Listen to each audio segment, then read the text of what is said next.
Hello again, YouTube. I've had a couple of requests for some more details on how the chase cam is made. So I thought I'd do a quick little video here that shows the pieces. There's basically two parts. There's the Drogue, which you're looking at here, which is what the camera mounts to that flies behind the airplane. And then there's a drill motor with a little reel that pulls it in and out. So first we'll go through the Drogue and how it's all put together and what the pieces are. The main part is a 2-liter soda bottle that's been cut into the shape of a shuttlecock. It's a Coke Zero bottle. I'll show you why a little later. The piece on the back here is made out of 1/8" irrigation tubing. It's flexible poly tubing that you can get at any hardware store. And then these are just zip ties, electrical zip ties. So the soda bottle is attached to a piece of 1/2" PVC pipe that's about 2 inches long. It's just a standard PVC water pipe you can pick up at any hardware store or home store. It fits into the neck of the bottle really snugly. You could probably even glue it in there. I put 2 little set screws that you can probably see, little black screws here. Just self-tapping screws that I set in there to kind of hold it in place. And then the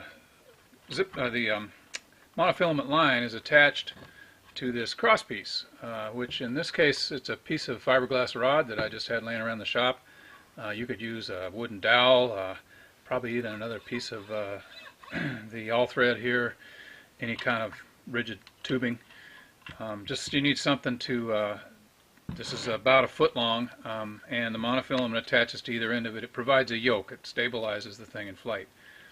Because this was fiberglass, and fiberglass has sharp edges when you drill through it, I put a couple of little hog rings in here that the monofilament attaches to. I was afraid the sharp fiberglass would cut the monofilament. If you made this out of plastic or wood, you probably wouldn't need that.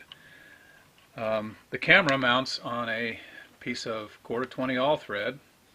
It's a 1-foot-long standard piece you can get at the hardware store, already cut. Just is, there's a hole drilled through the PVC. I've got a self-locking nut on the top. You could put a self-locking one on the bottom also. I've put some Loctite on there so that doesn't come loose. And just threaded that up to run it through the PVC. And then the bottom end, this is the camera mount. It's a little ball mount, universal ball mount. It's a 1/4 thread in the top there, fits onto the all thread, and I've got a lock nut on it. And then this mounts on the camera, and there's a little set screw. It allows you to adjust it to just about any angle, with a relative freedom of motion there. And that's, about like I say, it's a 1-foot-long piece of all thread, so that puts the camera just a little more than 1 foot below the axis of the Drogue. This one is 10". The diameter of the back here, so that means that's about 30 inches of 1/8" irrigation tube that you'd need to cut. And the tubing, you just make a round loop out of it, and it's joined with one of the standard little fittings that are made for the 1/8" irrigation tube, just a little union there with barb fittings. So that obviously it's not critical. I mean, it's not doesn't have to be precise, just approximate dimensions. I've made 2 of these. One was 10". The other one was 12". This one seems to fly a little better than the other one. I've got some holes cut in here with a hole saw that I thought there might be turbulence created by this big area in here, which would be just under vacuum. This lets the air flow a little more smoothly through that area, and it does seem a little more stable than the other one, which doesn't have these holes cut in it. I really haven't been able to fly them both on the same day at the same time to verify, the consistent conditions. The wind is always a little different every time you fly, so I can't say for sure, but this is the one I'm using right now. Whether these holes are necessary or not is still an open question.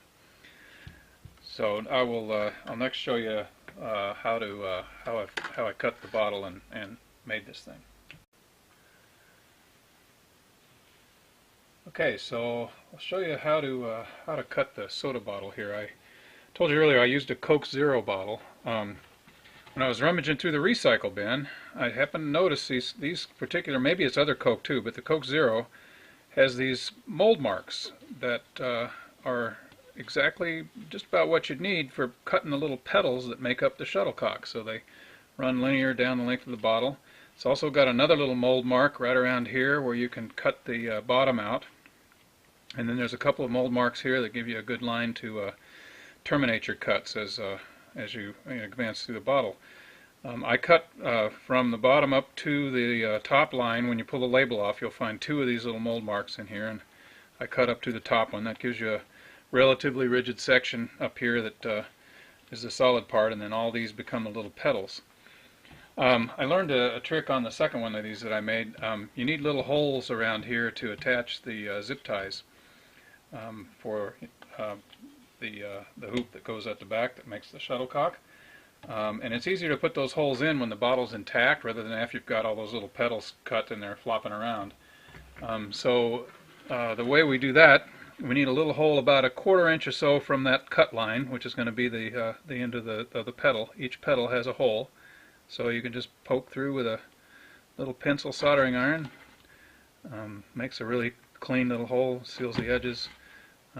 Much better than a drill motor for plastic. Plastic tends to crack with a drill bit going through it. So that'll get you your.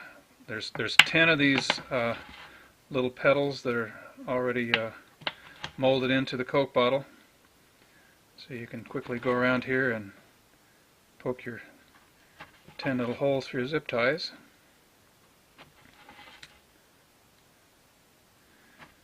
There we go.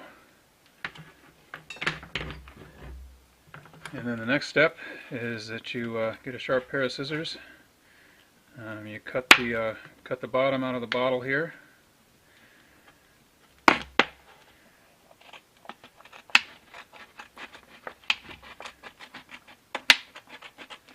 Just cut along that mold line that's already in the bottle. I've outlined all these lines with a Sharpie here just so you can see better. You don't really need to do that. You can see them well enough when you're doing it yourself. And then you can smooth this off with a little sandpaper. Make the cut a little smoother here if you want to. So now you've got the bottom cut out of the bottle, and the next step is to cut out each of these petals. So we just take the scissors and we go along the mold lines that are already in the bottle, and we go up to the upper mold line that's circumferential, goes around the bottle up here, what was once underneath the label. So there's one petal cut out, and you just keep going in that fashion around the bottle till you get all 10 of them cut.